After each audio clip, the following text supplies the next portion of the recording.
What is up, everyone? Harry the Big Dog here. It is Tuesday, 8-ish, as always, Eastern Time, and it is time for the DJ interview starring me, Harry the Big Dog.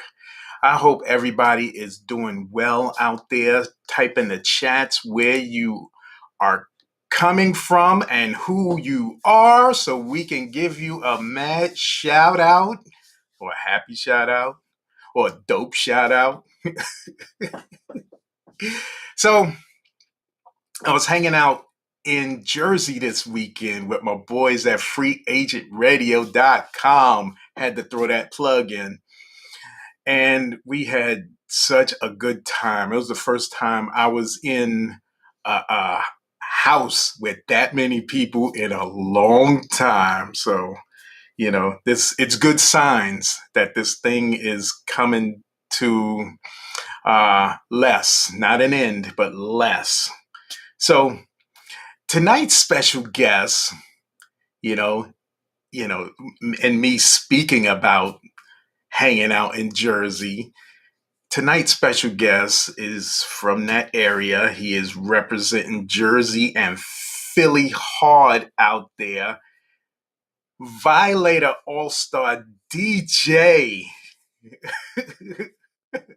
I had to put some emphasis on that. Violator All-Star DJ.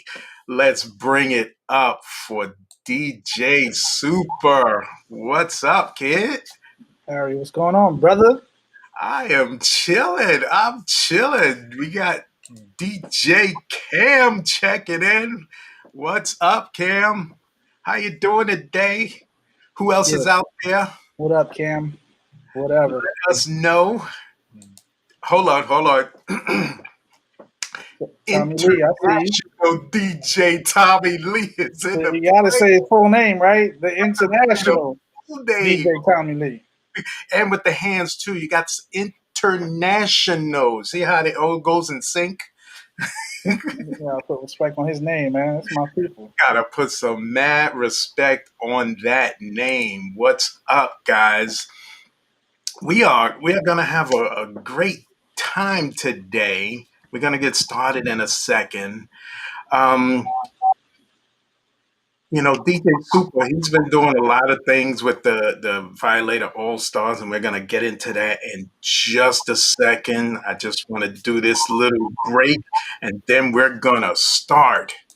Welcome to this episode of the DJ Interview with your host, Harry the Big Dog. And that's me, and we are back. So, DJ Supa, let everybody know, if you want, your government name, your DJ name, which we said already, but I want to hear from you because it sounds just better.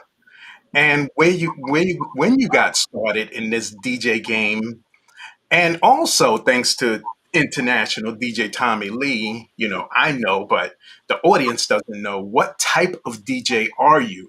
Are you a club DJ? Are you a strictly hip hop? Let us know those questions. Okay, DJ Supa.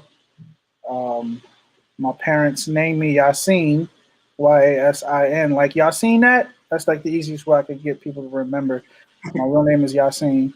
Born in Detroit, raised in South Jersey. I got 21 years in now. I got my first pair of turntables in 2000. Wow. So what type of DJ are you? I am a party mobile DJ, club DJ, radio DJ, radio personality, mixtapes. I did a little bit of touring, dates with artists, just kind of like a little bit of everything, man, except for like production. I tried it in the very beginning. I wasn't good at it at all, but just a little bit of everything, man. Weddings, whatever. Like a lot of mobile gigs. The club scene is kind of whack out here. I'm sure Cam is on here. He can co-sign with that there. But just definitely lots of mobile gigs is where it's at. and real heavy on the radio side. I'm a radio mixer and an on-air personality as well. And we're gonna talk about some of the other things that you do a little bit later on, but your start, you started out on turntables and you were analog vinyl. What year was this? What year are we talking? Summer 2000. I was the last of the. I'm the last of that bunch, man. I'm the last graduating class of actually using vinyl. That's real. I loved record shopping. You know, I don't miss carrying crates, but it was a different time, man. Like 2000, summer 2000, I got my first pair of turntables off layaway from the Franklin Mills Mall in Philly. It's not even called that no more. It's called the Philadelphia Mills. But I had to put a couple dollars on it, and my mom helped me, you know, get that thing off layaway. And it was like a DJ starter pack, all in one. It was a big box, all in one. Turntables, mixer, some It more. wasn't a Gemini, was it? Nah, Newmark, Newmark. Newmark, Newmark, and it came with a little pair of headphones, and it came with a little pair of power speakers, like everything you needed for a starter package. Oh wow. And that's DJ where I Kevin started. said, "You right. The clubs is whack right now." Right, Kim, no, Kim was part of the heyday. He was part of the part when Philly peaked. Philly club scene peaked with Cam and them. That's they graduating class. We got Art Hunter checking in. What's up? My man Art down in Florida. What's good? Shout out to Violator on here too. That's my peoples in Charlotte, North Carolina. Yes. Shout out to Valita Tucker. How you doing today? So let's get into it. You are, like you said, the last graduating class of vinyl. And this is around the time where CDJs were out already. Yeah, they And was coming. It was like there was the new hot ish. yeah. But there were people that were still fighting it. You know, they stuck with their vinyl, they broke their back carrying 17 crates of records. Mm-hmm. You know, so what was it like then for you as a DJ coming up and in the world where you have friends, we were talking earlier, and you have friends that were your idols and still are, that you grew up with. Now you're in the scene. What's this like? Um, I guess the path that I was taking back then, it was kind of like bound to happen. You know what I'm saying? Plus, a lot of them, we all like from the same town. My town has produced a lot of, you know, dopeness. I'll just say, you know what I'm saying? Not even just in DJing, but um, just focusing on DJing. Like they were on the radio, you know, on Philly airwaves. It was South Jersey DJs, mostly from my town, Willingboro, that were Right. on the radio in Philly.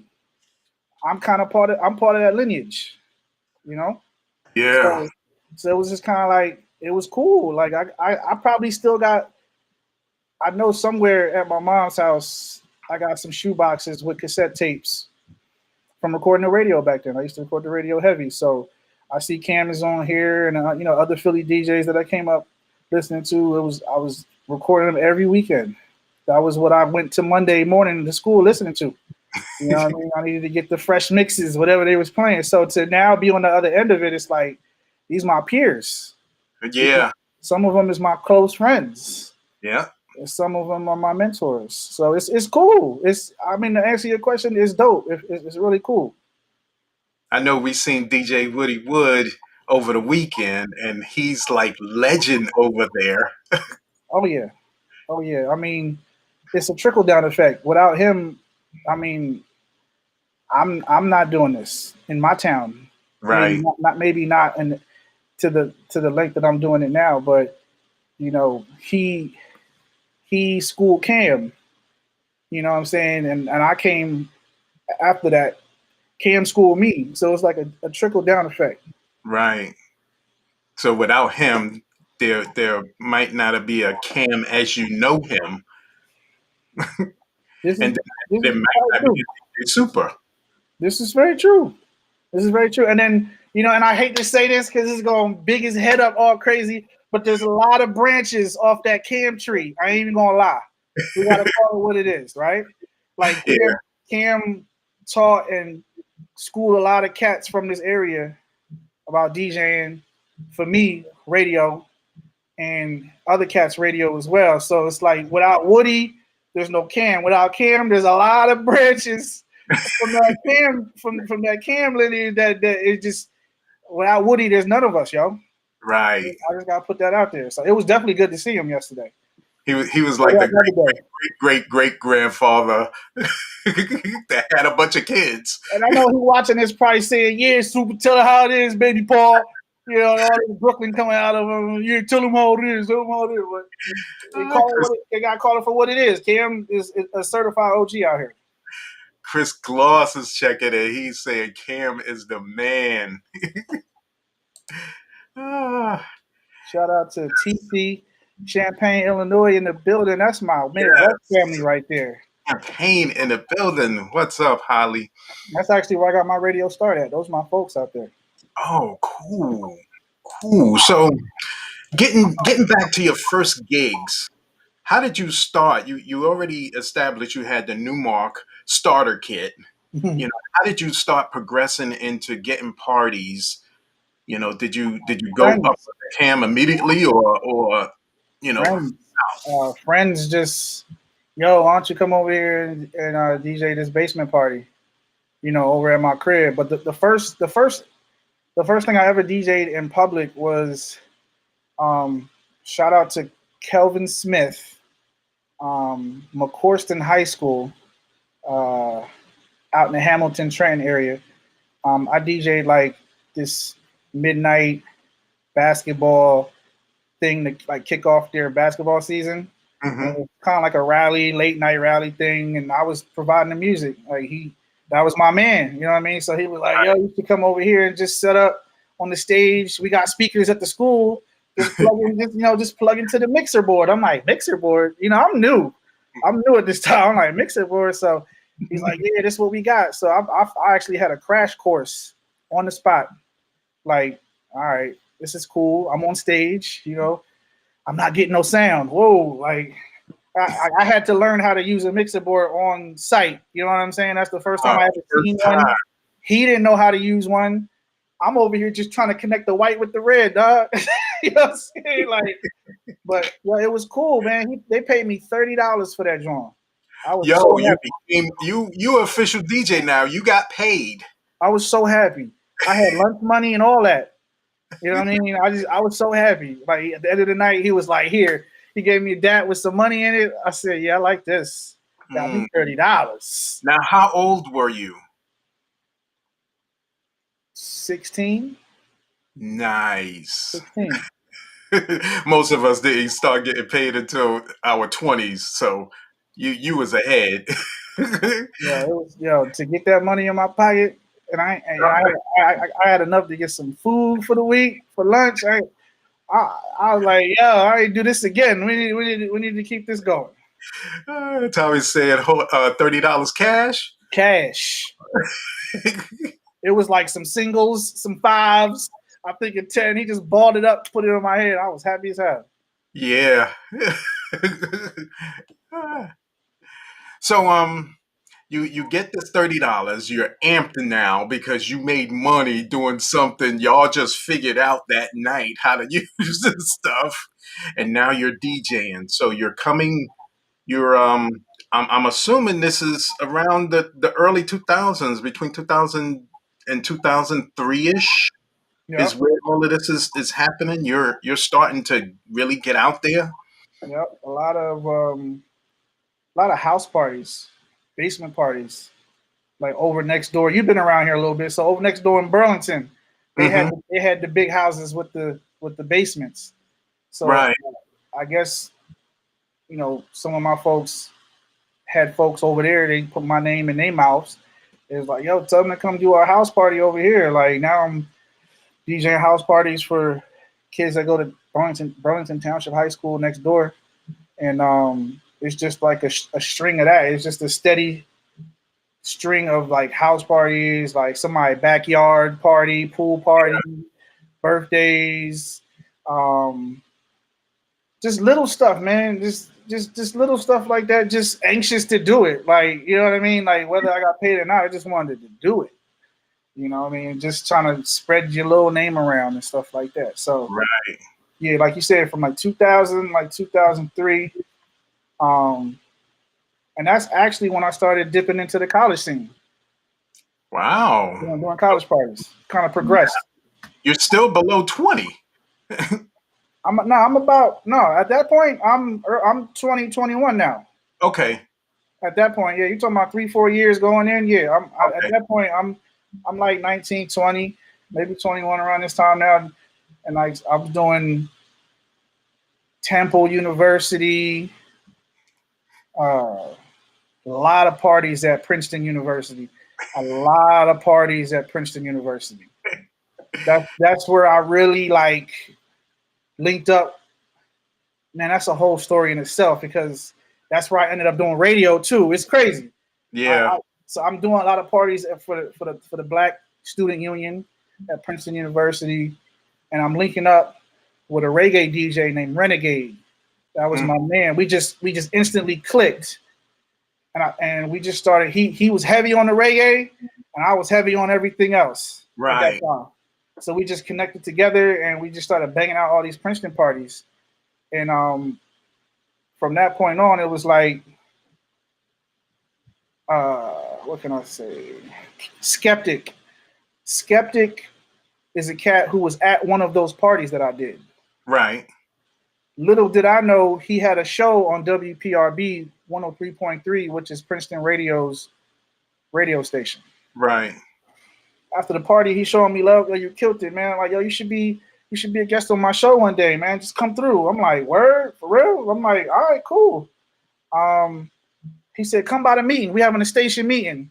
I remember going to the station meeting at Princeton University, and you know, it was all these students there. Some people cared about it, some people didn't.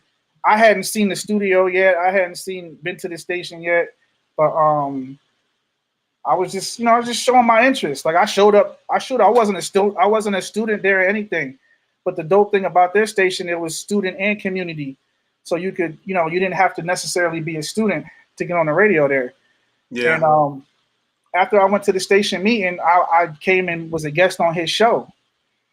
Infected Dialects, late night, just underground hip hop, raw hip hop show. And I was like, yo, this is dope. Like that is when I guess if you could say somebody catches the bug. Right. That's the moment I was like, I want to do this radio thing. And so the timing was kind of crazy because he's like working and doing all this stuff. And shout to Skeptic, he gave me my first look in radio. I came a few weeks. And he was like, yo, I gotta work tomorrow. I showed you how to use everything. Yo, you just want to do the show by yourself? I'm like, yo, for real? I was like, all right, I got you. Yo. My younger brother with me. My younger brother was there with me for my first ever show. I really enjoyed it. And the next week he was like, man, I ain't gonna be able to make it again. You want to do another week? I'm like, absolutely. We was on dumb late, yo. We was on like midnight. We was like midnight to 2 a.m. or midnight to 3 a.m. or something like that. I didn't care. I was on the radio. And So you just got brought up from the minors, dude had to take a rest day and you in playing. yo, it was 3 weeks of that. The third week he was like, look, yo, with my new job, I ain't gonna be able to do this, yo. You just want the Thursday night time slot? You just want it? I'll let the program director know. Ain't nobody taking that time slot. It's dumb late. Don't nobody want to be in there that late. I was like, yes, give it to me. Of course, I'll take it. I love you, my man. Of course, I'm gonna take it. And then that's where I kind of like started. That's where I started like loving the art of radio, executing radio, cracking the mic open, Right. talking out of a song, talking into a song, hitting a post. Like And so I brought in somebody to compliment me, Mm-hmm. DJ Caesar, and that's kind of where we started the Streets on Smash show on WPRB 103.3. Mm-hmm. And we was over there for about maybe 2.5, 3 years. It was an excellent radio start. Like WPRB, Princeton University is Ivy League school. You know what I mean? They got money, top of the line equipment, technology through the roof. Like that Mm-hmm. signal on that tower was Went far. the wattage was crazy. Mm-hmm. We was getting callers from New York, like in the city, Okay. Like I'm like, you lying? Yo, I'm like, where you calling from? Yo, we in Brooklyn right now. I'm like, you're lying. You're lying. And then they told us the last like 2-3 records we played. I'm like, all right. We covered the whole Philly, South Jersey, getting calls from Atlantic City. So to start with that type of power and reach and radio was a really good start for me. And from there, I just enjoyed it ever since. Nice. So at what point did you meet Cam and the rest of the crew? So after that little run with me and Caesar at WPRB, I ended up going to radio broadcasting school in Baltimore, Broadcasting Institute of Maryland. Okay. And I had already had a head start from the rest of my class because of what I was doing at WPRB. So I came through the door. I was that dude. I ain't gonna lie. I was that dude at my school. Like first week in there, you got to do a studio test to even get into the studio to use it. And they're like, yeah, we don't usually do that till week 2. So by day 3, I passed it. I'm like, this ain't about nothing. Like I used this stuff already. Already using it for I'm some already years. using it like by day 3, and it was only day 3 because the first day was orientation. I would have did it the first day. You know what I mean? But I excelled very well. I'm not gonna lie because I had a head start already with college radio over at Princeton, and I interned down the road. If y'all know down the Parkway in DC, I interned at WPGC 95.5 in DC. So I'm going to school. It was dope because they kind of put you in a real life radio scenario. Mm-hmm. So no matter, so they give you a radio schedule on the master board. They're like, everybody has their radio schedule, and you still got to do your class schedule. But if you're in the middle of class and your show about to start, you gotta go leave class and go do your show. Like there's nothing else to talk about. Like you could be in the middle of class, 10:30, your show start, you gotta go into the studio and do your show. And that's I loved it. I was immersed in radio. You know what I'm saying? I loved it. And so they gave me the morning show. I'm doing the morning show over at school now. AM 1150 jams. It was on the AM dial. AM 1150 jams. I'm doing the morning show. And little did I know, they would have me on in class. Mm-hmm. Because the teacher would like to, in the middle of class, if somebody was on air, they had a switchboard in the class to chime into the different studios. Right. To hear what students are doing right in the middle of class. Some people wasn't taking it seriously. They was in there BSing and stuff like that, and the class would be laughing.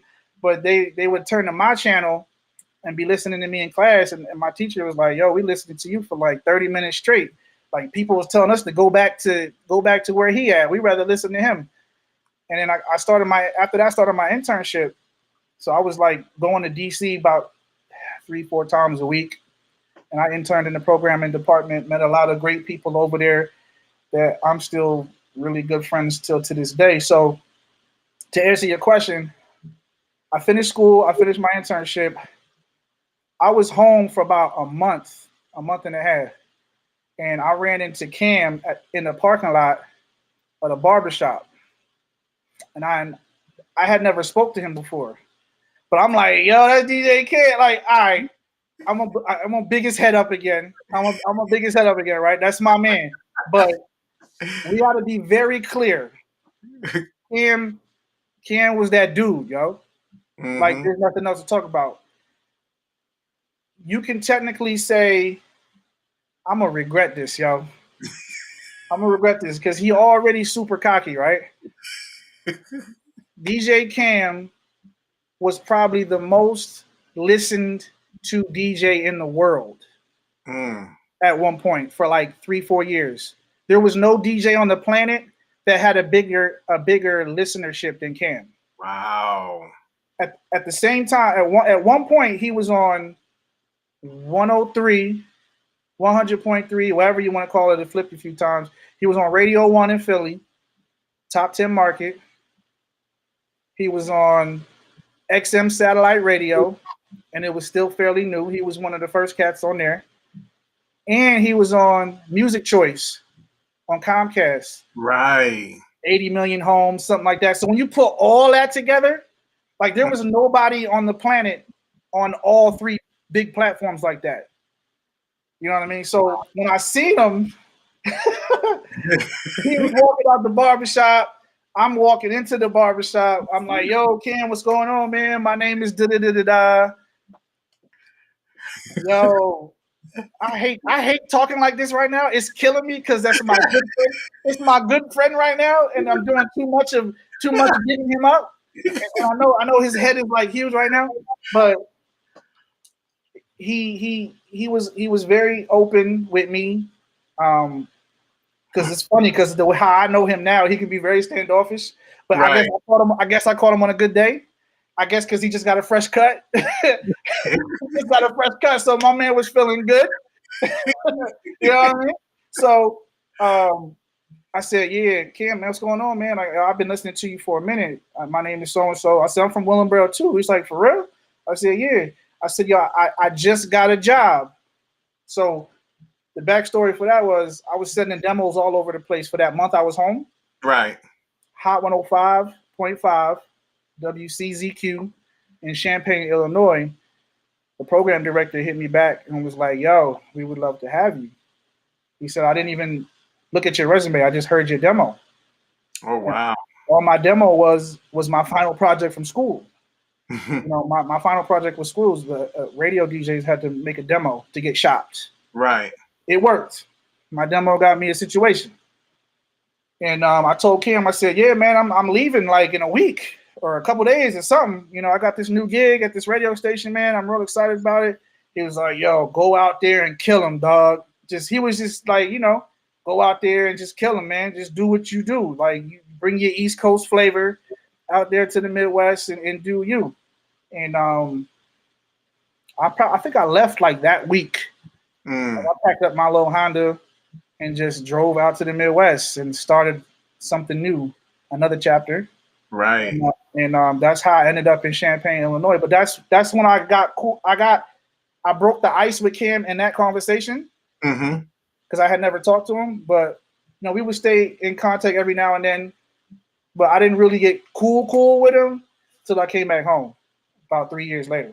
But Right. that's when I first started talking to him. Wow. And then, you know, as I'm hearing the story, he became a mentor to you and taught you a few things. And we got a couple of questions. Let me do a reset first. This is the DJ interview with me, Harry the Big Dog, and we have our special guest here, DJ Supa, representing New Jersey and Philly.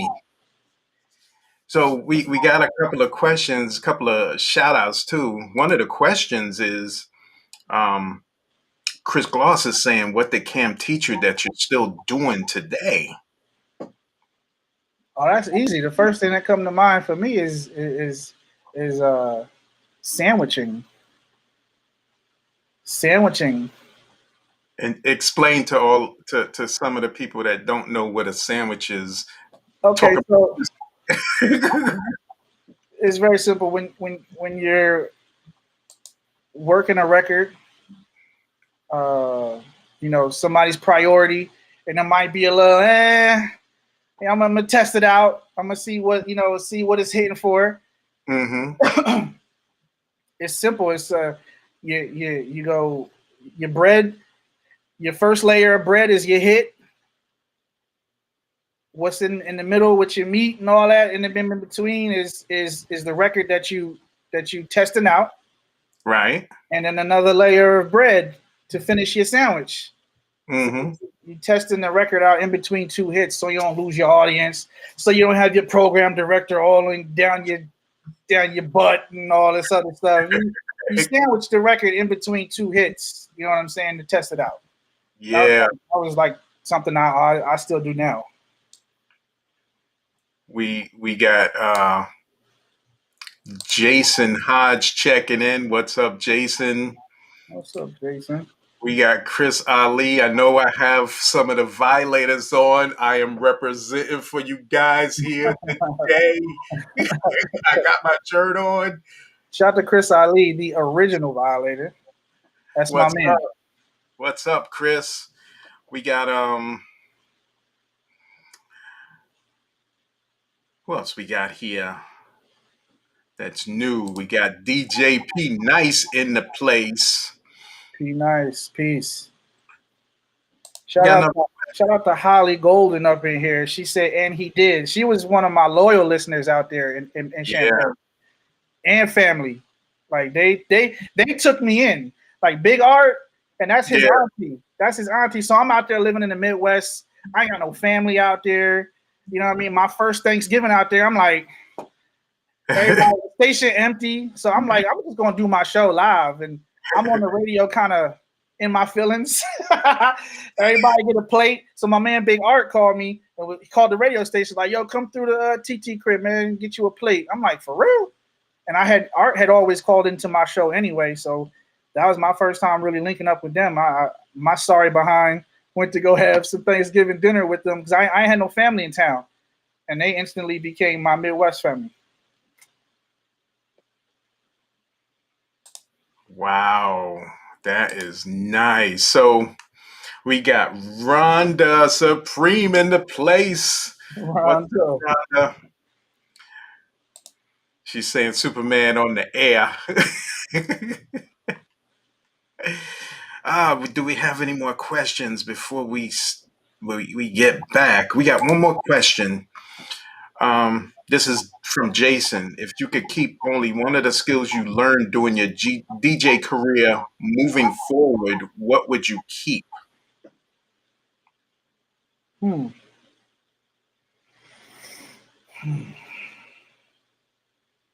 You stumped him on that, Jason. That's a good question, Jason. You want to get back to it? You want to put some thought into it? I mean, yeah, I love a good scratch. You know what I'm saying? Like Hmm. a good sharp scratch on the fader. Just I love a good scratch. But as I got older, like in the beginning, I didn't want to blend at all. I just wanted to scratch everything when I was like first starting out. And my little brother used to get on me about that. Like, "Yo, you gotta start blending." And I'm like, nah, being hard headed, right? But then I got good at it because you need that in your repertoire as a Yeah. DJ. And all I wanted to do as a young DJ was just scratch, just ghetto rubs. If it just any chance I could. You had 6 minutes to get out of there, right? Right. But just a good old fashioned blend, man. Like where I'm at with it now in my life, just a good, clean, strong blend. If you could play clean like that, Yeah. like you can pretty much go anywhere and play. Hmm. You know what I'm saying? And just slamming in on time and just Yeah. a good clean. I say just some really good blending, man. Nice. So now let's move on to your digital career. When did you decide to go digital and either get controllers or Serato or whatever you got? I got Serato. I got Serato when I moved to Illinois. No, I got Serato while I was in radio school, Okay. and that's when I transitioned. I guess that's what we got to say, right? When you Yeah. transitioned over from analog to digital, and I jumped all the way in. Like there wasn't no, you know, taking the digital and then some records with you, which a lot of cats was doing around that time. For real, because they wasn't comfortable with it yet. I know, and I wasn't either. But I'm like, look, we gonna do this, and I was prepping. I was taking my vinyl months before I had Serato and recording them to MP3s to get ready to have crates built up, digital crates built up. Nice. Yeah.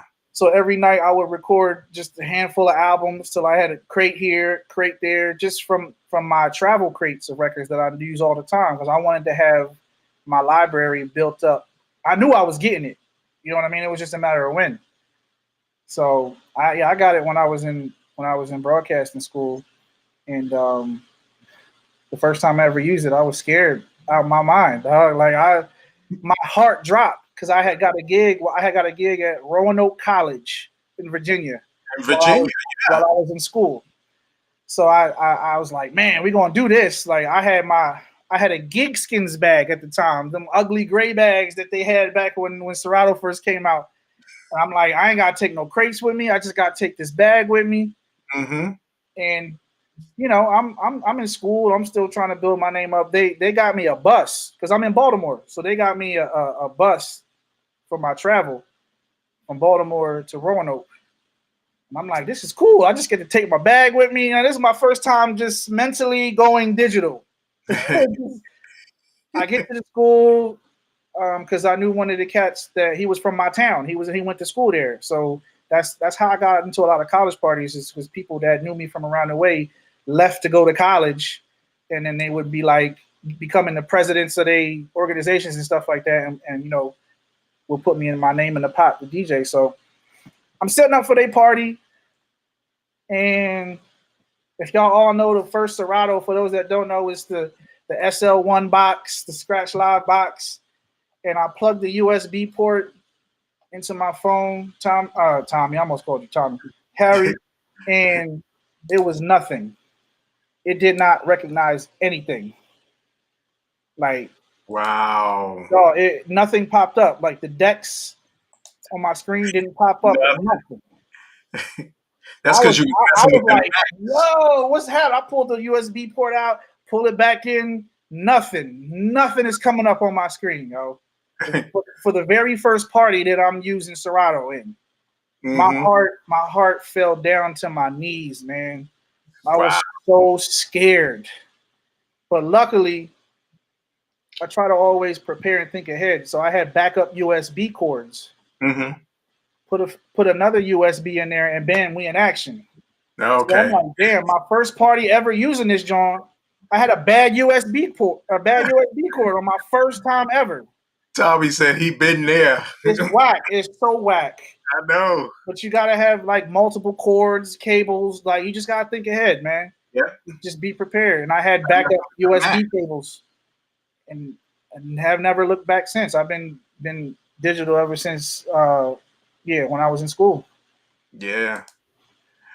Art is saying he always gonna hold a brother down. That's my man. They made me look. They made turkey. They gave her brother spaghetti.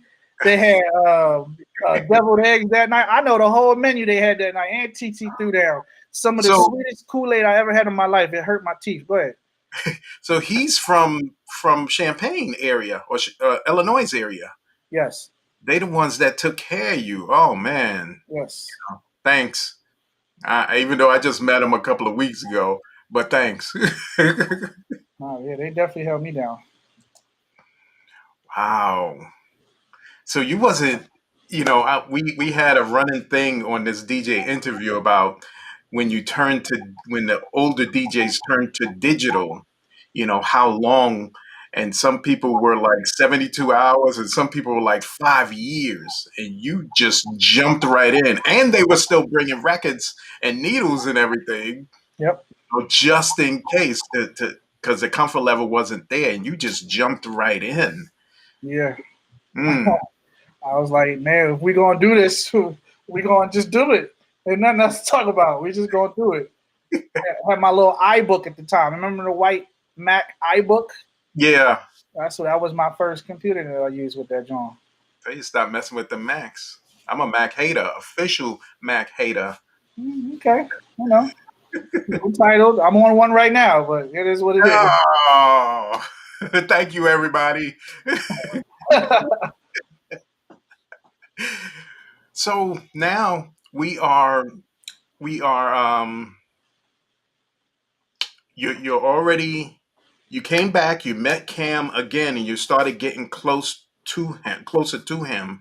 Where are you at in your career now? Are you on a radio station in the Philly, New Jersey area, or No, Philly radio never wanted to put me on. oh, really?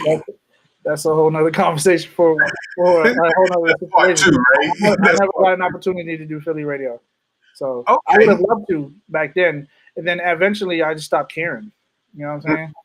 And I hate to keep bringing up his name, but Cam, we talked about that a lot.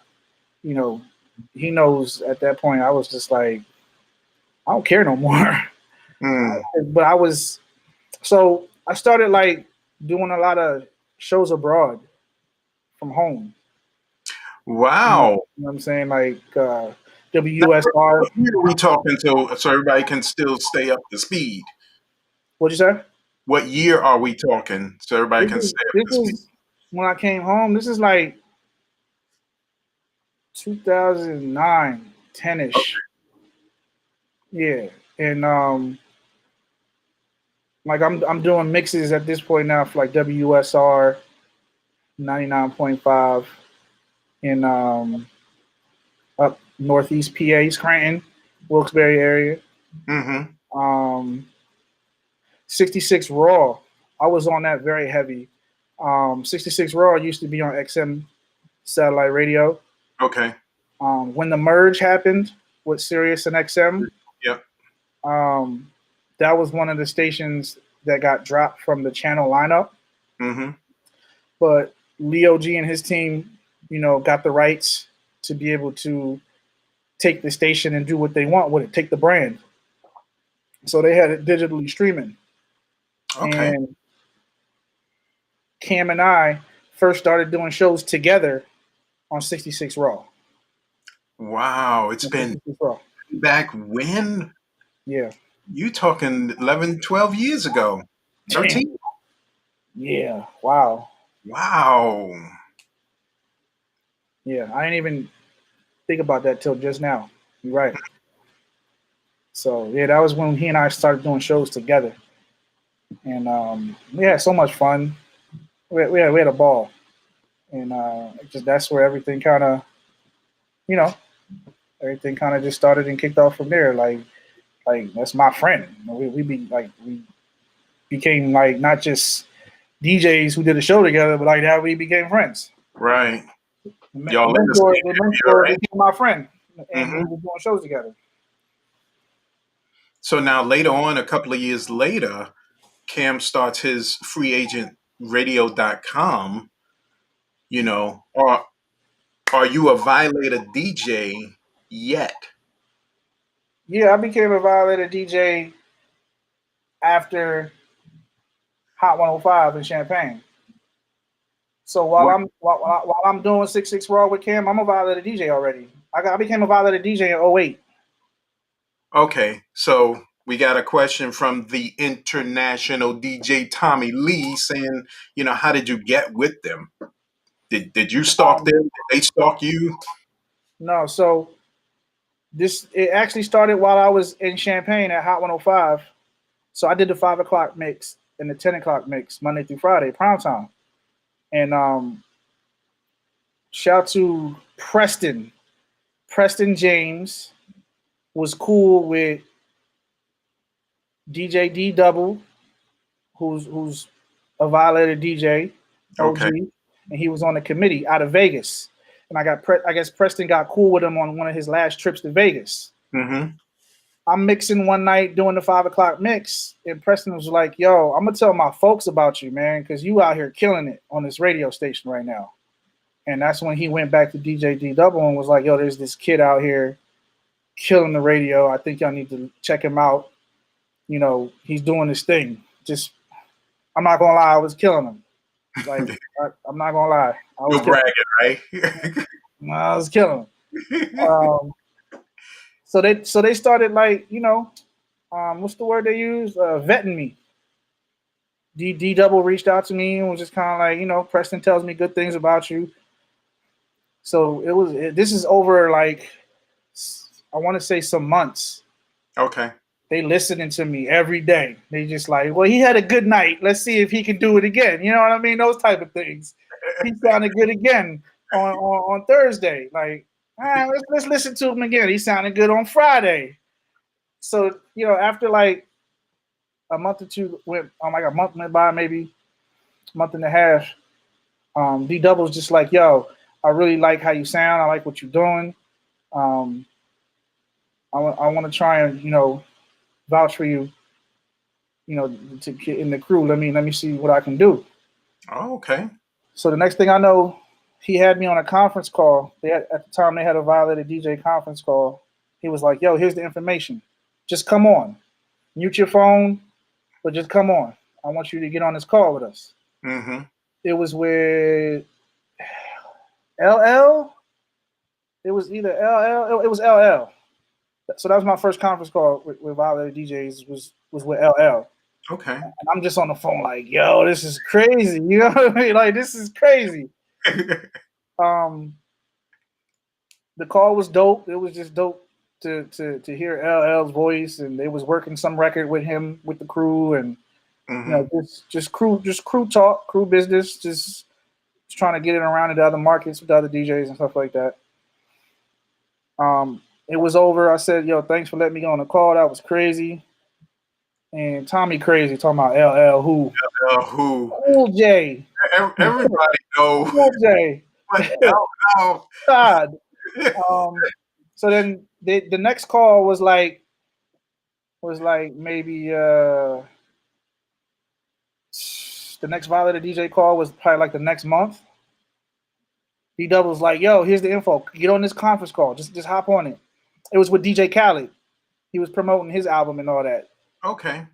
And Khaled was on there promoting it, regular crew talk, crew business, just trying to get the DJs in the different markets to support it and all that stuff.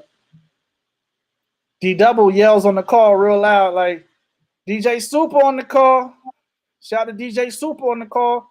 And Scrap Dirty was like, what up, Supa? What's up, little young boy? Like, yeah, D Double told me some good things about you. Da-da-da-da. So that was like the first time I really like spoke on the call. Was you nervous? Got acknowledged on the call. Was you nervous?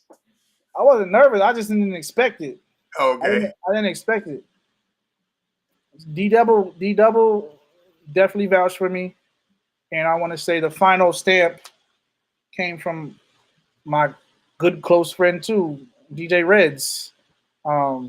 He stamped me too. He had already got inducted to the Violator DJs maybe a year or so before me, and he had vouched for me heavy too.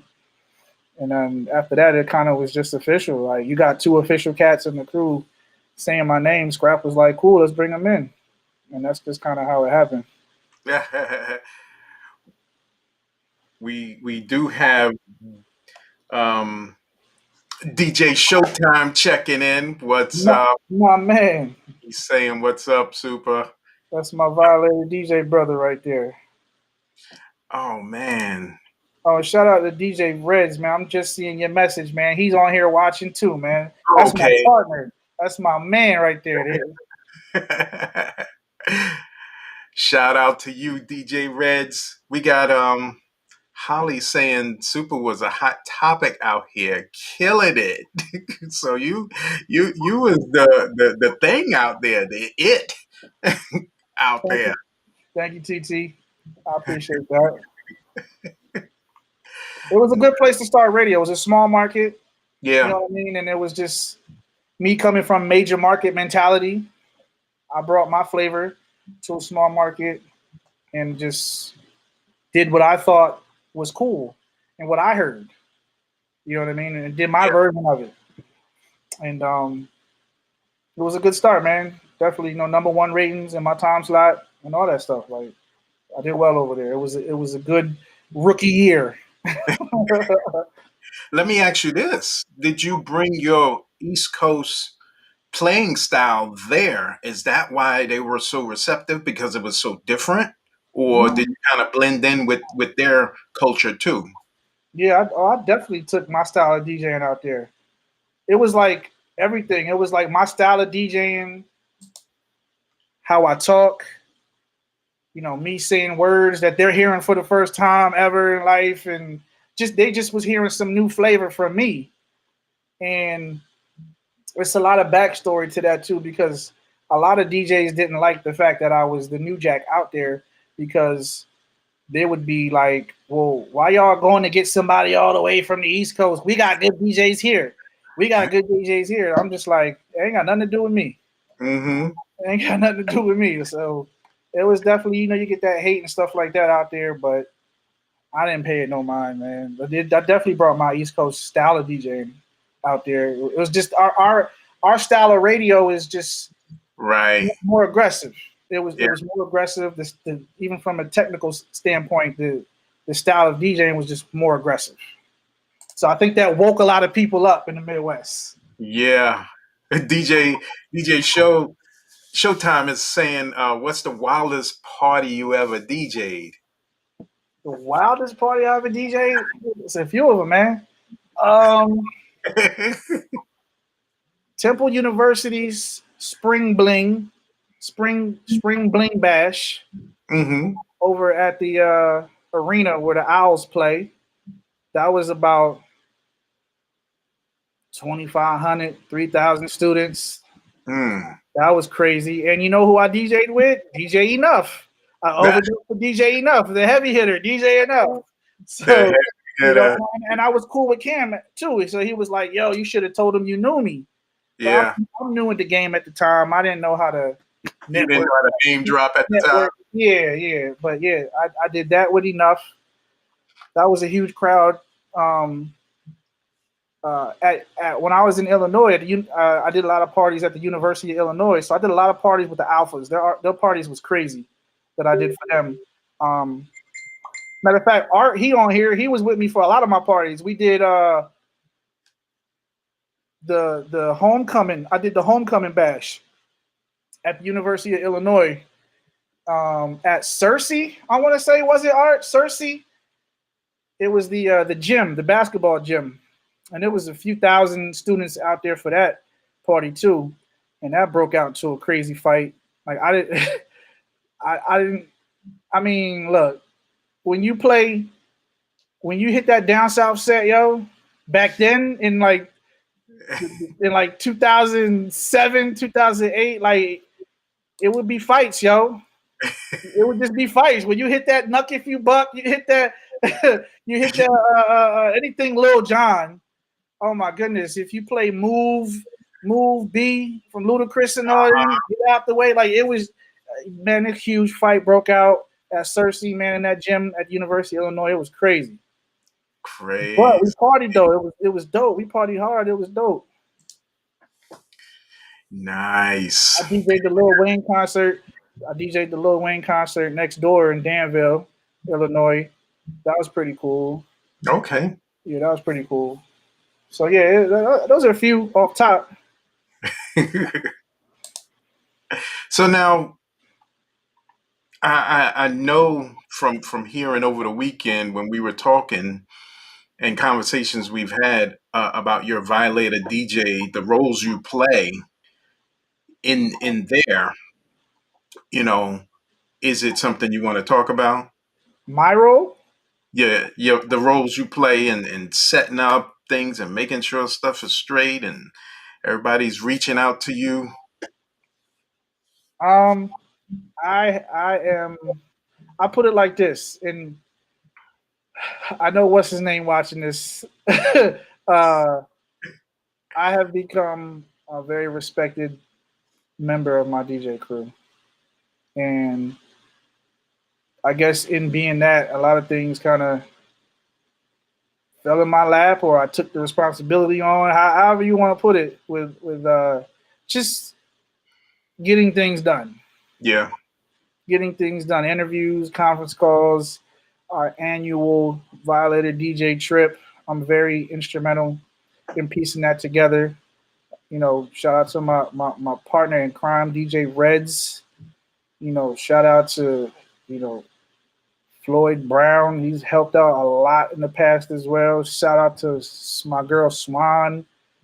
Man, just the past 5-6 years. Of course, we didn't do it last year, but they've been very instrumental in helping me out with that too.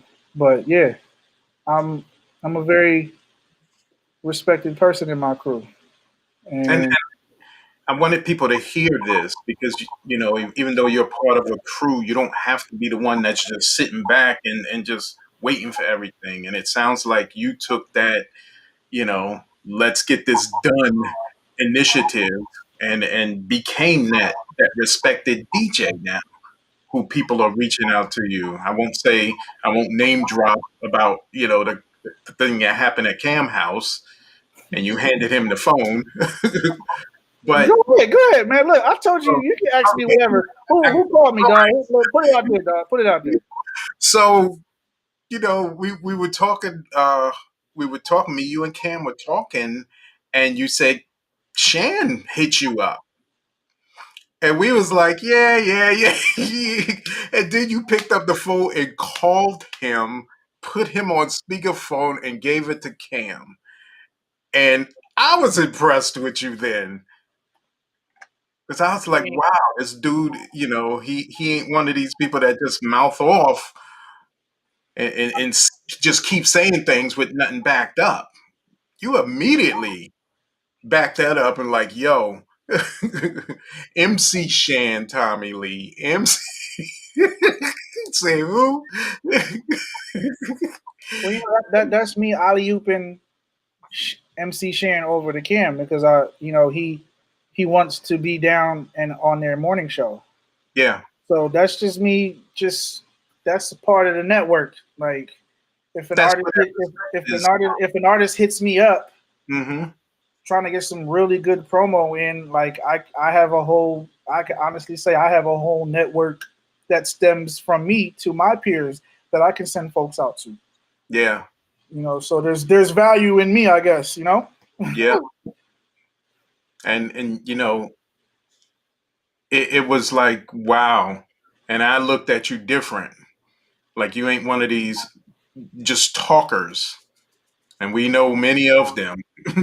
Many. So I was really impressed. So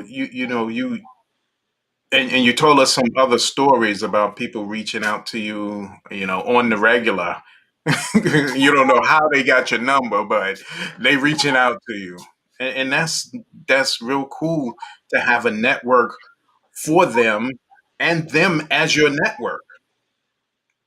So Yeah, that I mean, is mad I've been cool. in denial with it myself, but Mm, you know, I poke my chest out for a second, real quick. Like, I I know some good, strong people.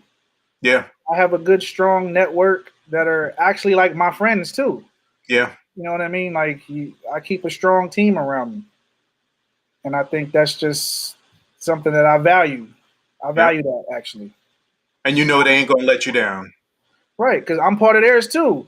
Hmm. You know what I mean? Like I got my platforms and stuff that I'm on that can help, get thrown into the pot as well when you're talking about helping out an artist. So it goes both ways. Yeah. For those who violated DJs, I'm repping y'all right now. So now, you know, starting to wrap this thing up, you know, where you at now and where you looking to go? I noticed this situation that happened last year backed a lot of people up. Did it affect you really bad? Did you like lose everything? No phone calls, no nothing? No, I did get sick, but I mean, as far as everything else, no. Um, Getting sick was whack. I don't wish that on nobody. Mm-hmm. Having to sit still for that long was so whack. The the breathing part of it was it just took a toll on you. It takes a toll on you. It took a toll on me. Like the Mm-hmm. first 3 days, I went in and out of the flu symptoms like really quick. Like, but by like day 4 and 5, I thought I was good. I thought I had just got the flu. And then day 5, 6, I was like, dang, like Knocked you on it's your kind of behind, huh? it's kind of difficult to breathe in all the way. Like my chest is tight, shortness of breath, and Mm-hmm. dealt with that for like a week and a half. Mm. And But then luckily, you're still here with us. Yes, I'm very thankful for that. I got family that loves me, that took care of me, friends, everybody dropping stuff off to me. And it was around Thanksgiving too, so I couldn't even partake in any of that. Yeah. So, family dropping me off plates and vitamins and, you know, uh, come from a holistic family, so it's like ginger, uh, lime, and all types of stuff. Boil it in a pot. And I put it in the pot, boiled it up, put a towel over my head, and just start breathing in the fumes. Instantly started feeling better. Yeah. Instantly started feeling better. Those crazy cures that come from down south somewhere, and it just trickles down. Man, that stuff works. Yeah. That stuff works. My brother dropping me off, vitamin C, vitamin D, all types of just stuff I needed to help boost my immune system. Just everybody dropping off soup and water and tea and just it was whack, man. But I got through it and it eventually like faded away. Right. It just as quick as it came, it just kind of just faded away. I could breathe again and take deep breaths, and I fought it off. So I Good. know people that I've worked with that have died from it. So Yeah. I was fortunate. We all know, everybody on this call knows somebody that's passed from it. Yeah. So shout out to all of them. Hmm. But now, where are you looking to go in your career now? Are you looking to do more radio? Are you looking to do more DJ gigs? Are you getting heavily into the Violator community? I mean, I'm always heavy into the Violator community. You know, off the fault at this point. Everybody calls me for everything. For something, right? Everybody calls me for everything. But I mean that's just what the way it is. But I mean, as far as my current situations right now, like the Violator Radio Uncut show, like that brand Hmm. originated from satellite radio. It used to be before I was a Violator DJ. That was the show that they did on Hip Hop Nation Right. on Sirius, and Hmm. then they stayed on with the merge with Sirius XM, and that's when I got on. I was on satellite radio back then, 07, 08, mixing on Violator Radio Uncut, just bugging out that I'm on satellite radio. I enjoyed it, I loved it, but then like cutbacks and all this stuff happened. They cut a lot of shows, and our show was one of them. So we kind of brought the show back independently on the Dash Radio Network. Hmm. They're definitely like competing, if you ask me, with satellite radio with just a lot of great channels. We started off. Double XL Magazine had a channel on there at the time, and Hmm. we started off on there with them on that boutique channel, and then that contract ran its course, and we were on their premium channel, which is Hip Hop X. Was part of their premium channels. It's actually their flagship channel. So Right. my partner DJ Reds and I have kind of took that and just put it in front of us and are banging it out, doing interviews with artists, Yeah. letting the rest of the crew get on and mix. And it actually got picked up in syndication too. So we're on not only that, but it gets played in 95.9. WOVU in Cleveland, Saturdays at 10 p.m. And it's like every week is like 10, 15 artists in our DMs trying to get on. Like we really got a cool thing going on with that. Um, Tommy Lee talk about Dash. Did I not just mention Dash? Is he not listening?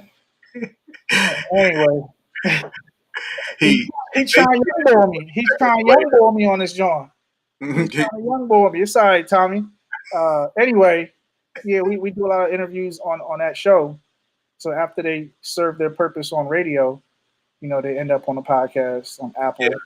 Apple Podcasts, Google Podcasts, iHeartRadio, Amazon Music shortly, um, Audio Mac, Stitcher. Like you can just search Violator Radio Uncut with a K to hear all of our archived interviews. You can hear mixtapes on there from us, Mm-hmm. and all types of stuff, all types of content on there. I'm syndicated down south in Mississippi and Louisiana on 5 FM stations with DJ D South, another Violator DJ brother of mine. We have a syndicated show that I mix on down there. Okay. And I'm back on the radio in London on World 90.4 over there in the UK every Thursday, 4 p.m. UK time. And just where we want to take that is just to just build off what we already have moving. You know what I'm saying? To just get those numbers up, to be able to lock in sponsorships and advertisers and stuff like that want to get on and be heard and seen on our platforms and stuff like that. So that's where I want to ultimately take things, and we already kind of started doing that.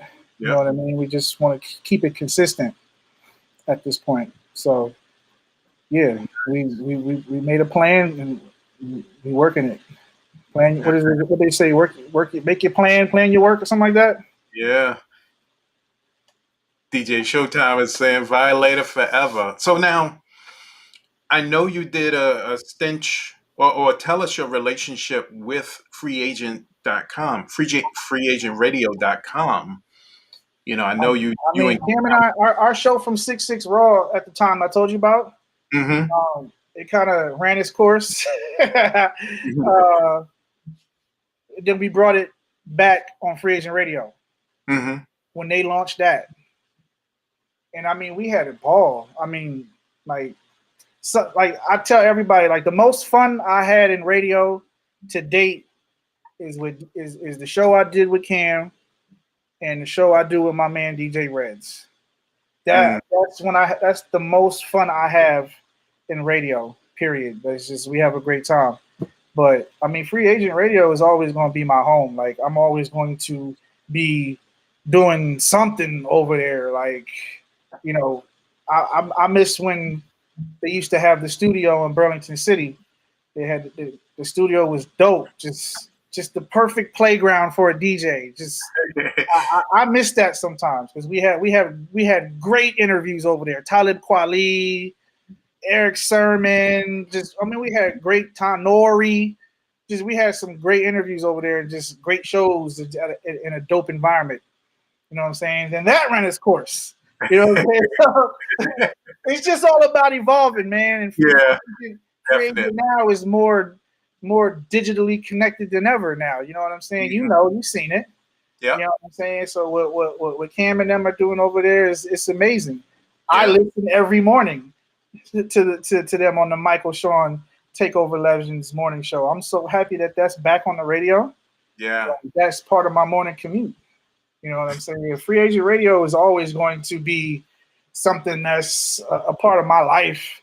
Like it's like my alma mater. Like I'm always going to be repping and showing love for Free Agent Radio. Yeah. I'm an alumni. You're alumni, right? I'm a Free Agent Radio alumni. Wow. So let's start wrapping this thing up because I'm getting hungry. I don't know what you're talking about that made me hungry, but I'm getting hungry. So you know about my food thing. I do. So now, this is one of my next to the last questions. What do you tell a DJ that's coming up? Because everybody on here that DJs came from somewhere and they had to get a start, whether they had a mentor or not. What would you tell this DJ coming up? They have no connections, no nothing. What do you tell that DJ to inspire them to stay in the game and keep it going? Practice, learn the history, learn the music. Knowing your records is a thing. That's a whole nother department.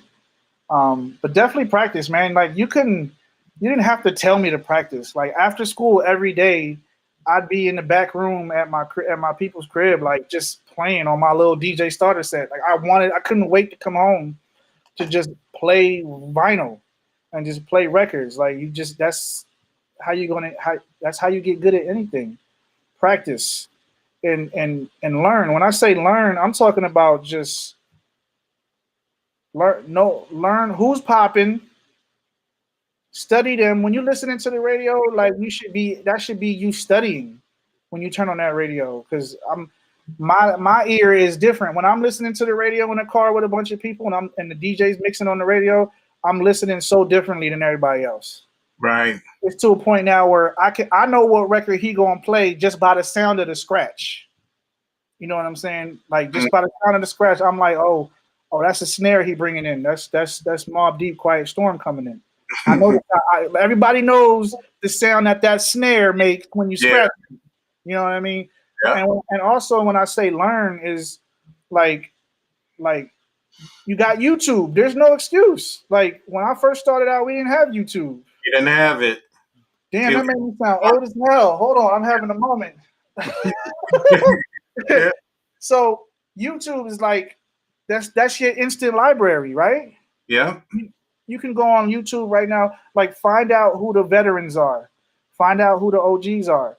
You can pull up on YouTube right now old radio clips from Mr. Magic and Marley Marl. You can pull up old mixes from DJ Red Alert, Kid Capri, whoever, Flash. Like Flash, there's a YouTube of Flash like breaking down the scratch. You know what I'm saying? And the waves and all that stuff and reading it and comparing it to the clock. You know, when the revolutions that it goes around, like he's putting on a clinic. Like they have so much information at their fingertips. I would say put all that funny stuff aside. You know, everybody wants to watch the memes and something funny, but like it's so much stuff that you can learn just on YouTube with DJing. You could learn how to scratch on YouTube. Mm-hmm. You know what I mean? Learn how to blend. You could I would say use that more as a tool. Of course, it's entertainment, but use it as a tool to help you like learn the history of this if you really care. You know what I mean? If you're really into it, use it as a tool. Learn. Just learn, man. Just learn. Yeah, definitely something you really got to do. You really got to be in it. Like you stated at the beginning, nobody forced you to DJ. You couldn't wait to get home to do it. True. And somebody being a mentor to you and they have to tell you to did you practice today? How much time did you put in? Then you might not be that serious about doing it. So this has been totally great. I'm like, geeking out right now. Totally. So one more question. I know we got DJ Showtime. Hopefully he's still here. He's going to be coming up to do an interview soon. We just waiting to set a date. Who else do you have? 2 or 3 people that need to be here on the DJ interview and tell their story?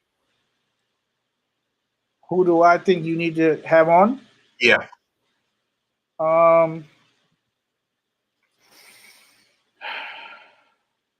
DJ B, he's down there in Virginia with you on 103 Jams. And he also has his own platform like Kim called Fresh Radio. And he broadcasts live out of his store, Freshtopia in Norfolk. Mm-hmm. Cool cat. He part of Cam's class. They had I ain't gonna lie, they had a pretty cool class of DJs that came on the radio about 98, the late 90s crew. Had a very cool class. I would say also another Virginia native, Lonnie B. Lonnie B's in Richmond. I don't know. I think he might still be on Power 92 or something like that, but he's definitely somebody I think would have a very interesting story. And I'm going to throw one out here. I'm going to give you 2. They from my town.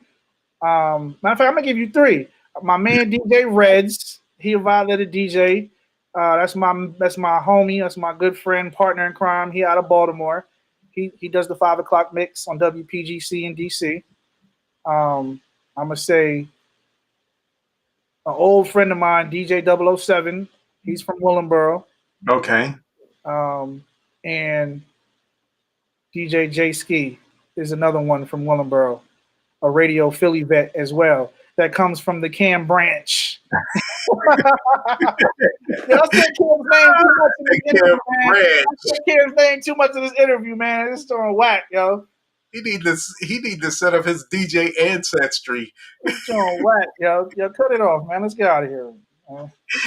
So let's set that up. Let's get on the horn with these peoples and get them going.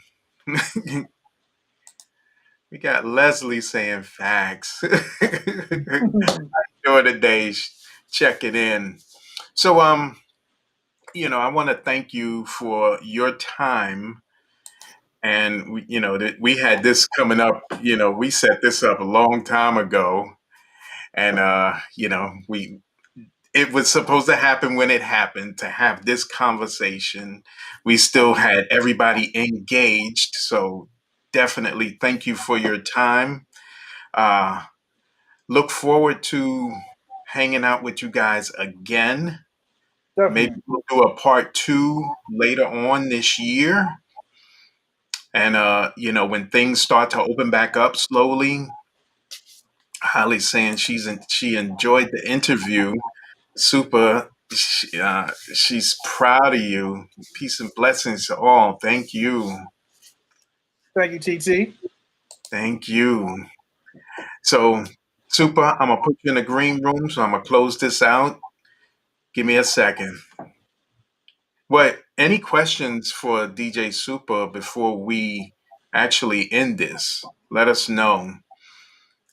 I know there's a little delay between me saying that question and them actually hearing it. So we'll give them a second. But thank you, man. It's been an inspiration to hear some of the things that you're doing, and we ain't even touch on a lot of stuff. We ain't touch on a lot of everything, but like I said, we'll do a part 2 sometime. I'm with you. Monique is checking in. All right now, my people. Everybody's saying hey to her. So I guess we don't have any questions. So once again, let me put you in a green room. Let me close this thing out, and I'll see you in a second. All right, peace. This has been another DJ interview, and our special guest was DJ Supa. We will be back next Tuesday, always 8-ish Eastern Standard Time. That's 8 p.m.-ish Eastern Standard Time. This is Harry the Big Dog, and we will see you soon.